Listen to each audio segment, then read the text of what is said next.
Hello everyone, this is Koyeli from day to day blog. আশা করি তোমরা সবাই ভালো আছো, আমরাও ভালো আছি। তো দেখো আজকের ব্লগটা এখন ওই 6:30 মতো বাজে, সকাল থেকেই ব্লগটা শুরু করেছি। আর এখন আমরা বেরিয়ে যাচ্ছি। কোথায় যাচ্ছি বলো তো? দীঘা যাচ্ছি আজকে। কালকে অনেক রাতে আমাদের প্ল্যান মানে একদম ডান হলো যে আমরা যাচ্ছি, সেটা তো কালকে শেয়ার করেইছিলাম। তো আজকে সকালবেলাতে বেরিয়ে গেছিলাম। ভোরের ট্রেনটা ধরার কথা ছিল, কিন্তু কালকে রাতে যেহেতু অনেক দেরিতে মানে ঘুমানো হয়েছিল, তো সেই জন্য ভোরে উঠতে পারবো না।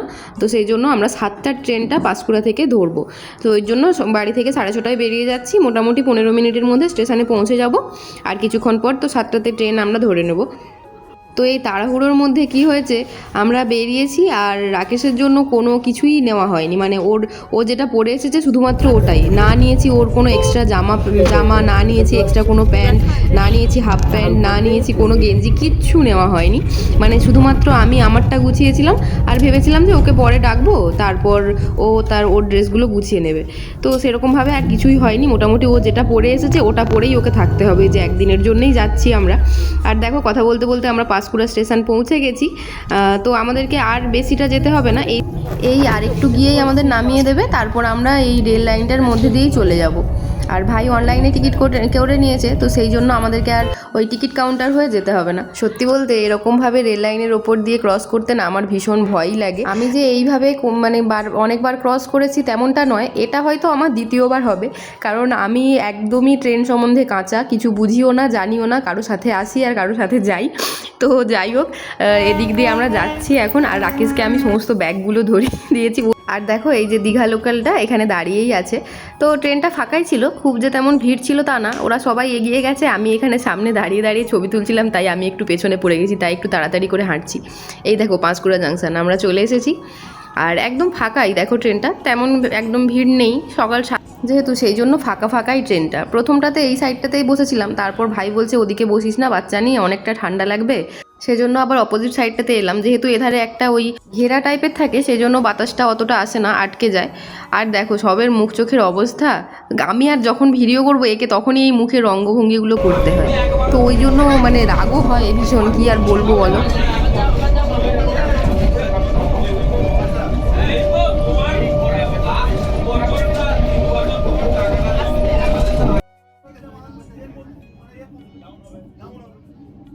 তো যাই হোক, আমরা সবাই এখন চলে এসেছি।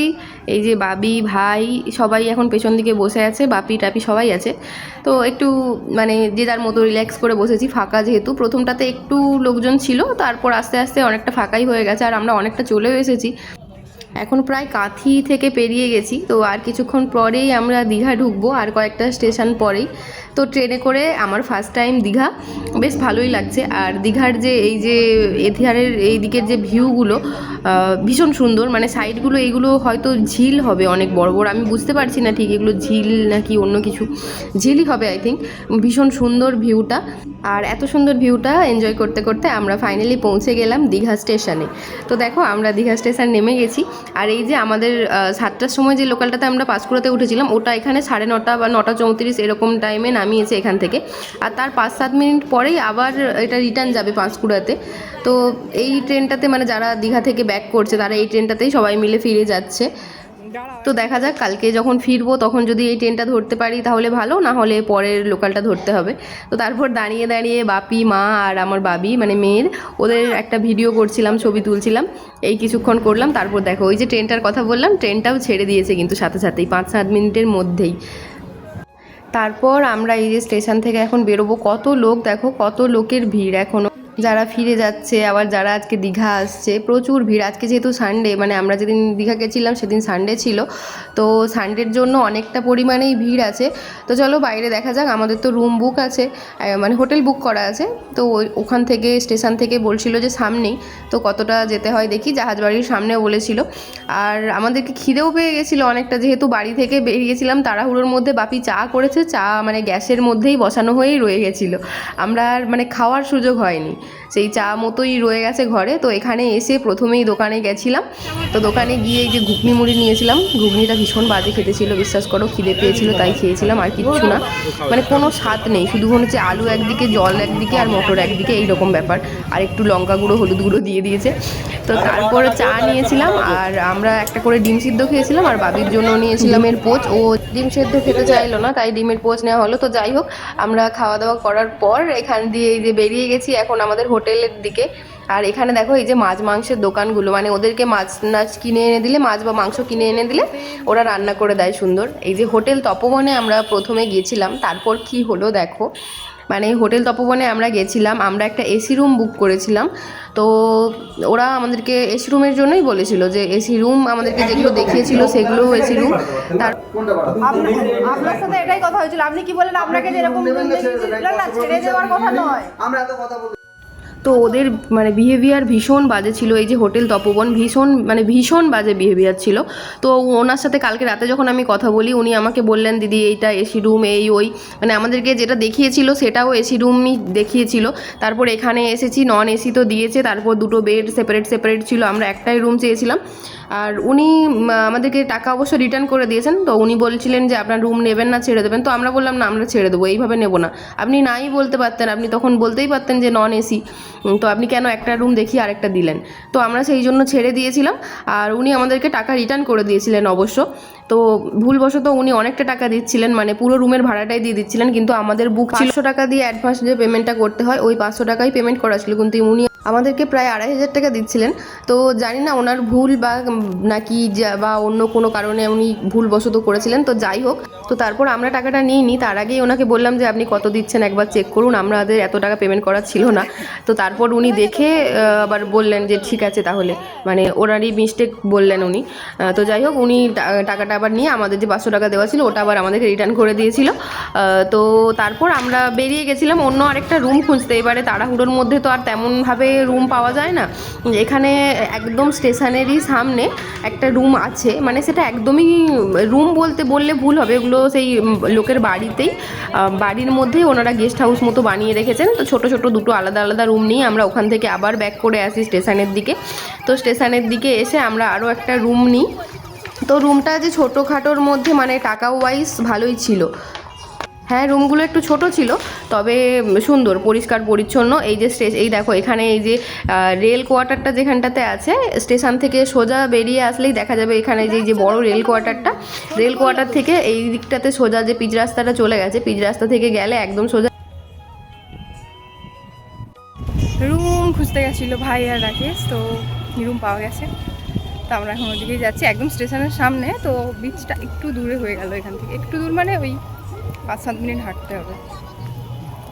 টোটো করে চলে যাব, অসুবিধা নেই। কিন্তু আগের রুমটা ঠিকঠাক ছিল, কিন্তু আমাদেরকে বলেছিল এসি রুম, বাট এখন দিয়েছিল নন এসি। তো সেই জন্য আমরা নিলাম না, ছেড়ে দিয়েছি ওটা। আর এসি রুম ছিল না, তো সেই কারণে এখানে এলাম। চলো এখন যাই, ভাইয়ের আগে এগিয়ে গেছে, বাপি যে পেছনে, আমার বাবি সামনে, বোন চারদিকে। আরে আই থিঙ্ক এগুলো রেল কোয়ার্টার বলছিল ওরা, সব ওখানে যেটা ছিল বলছে ওগুলো 20 টাকা পিস। হ্যাঁ, তো যাই হোক, আমরা চলে এসেছি রুমে। তো দেখো, আমাদের এই রুমগুলো মোটামুটি দুজনের থাকার পক্ষে ঠিকই আছে। তো ঠিকঠাক ছিল রুমগুলো, অনেকটা পরিষ্কার পরিচ্ছন্ন, দেখে বুঝতে পারছো নিট অ্যান্ড ক্লিন ছিল। তো এটা লোকের বাড়ি, তো বাড়িরই ওপরটাতে ওরা রুম ভাড়া দিয়েছে। তো এখানে যেরকম মোটামুটি হোটেলের রুমের রেট হয় তার থেকে অনেকটাই কম। তো সেরকম রুমেই আমরা মোটামুটি ভালোই রুমটা পেয়েছিলাম। আর দেখো, ওখান থেকে বাইরে বেরোলেই একেবারে ঝাউ বাগানে ভর্তি।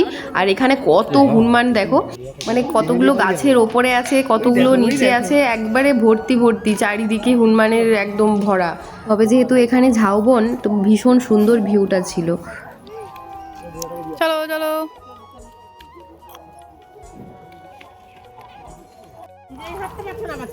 হ্যাঁ, নিয়ে পড়ে যাবে আরে ধুম করে।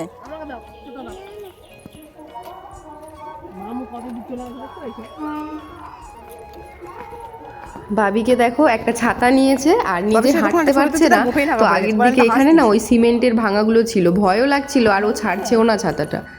তো আমরা এখন এই যে সবাই রেডি টেডি হয়ে বেরিয়ে গেছি, তো চলো এখন বিচের দিকে যাওয়া যাক। তো বিচটা যে এখান থেকে খুব একটা দূরে তা না, এই 5-7 মিনিট মতো হাঁটতে হবে। তো আমরা বেরিয়ে গেছি, ওখান থেকে বেরিয়েই মানে স্টেশন থেকে বেরিয়ে মেন রোডে আসার যে রাস্তাটা, ওই রাস্তাটা ক্রস করলেই আর একটু গিয়ে এগোলেই বিচটা।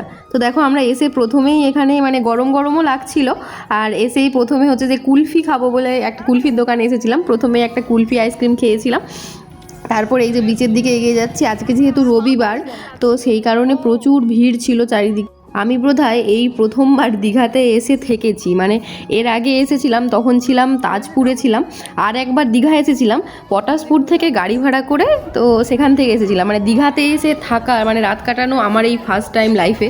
তো তোমরা কারা কারা আমার মতো দীঘাতে গিয়ে প্রথম স্টে করেছো অবশ্যই কমেন্ট করে জানিও।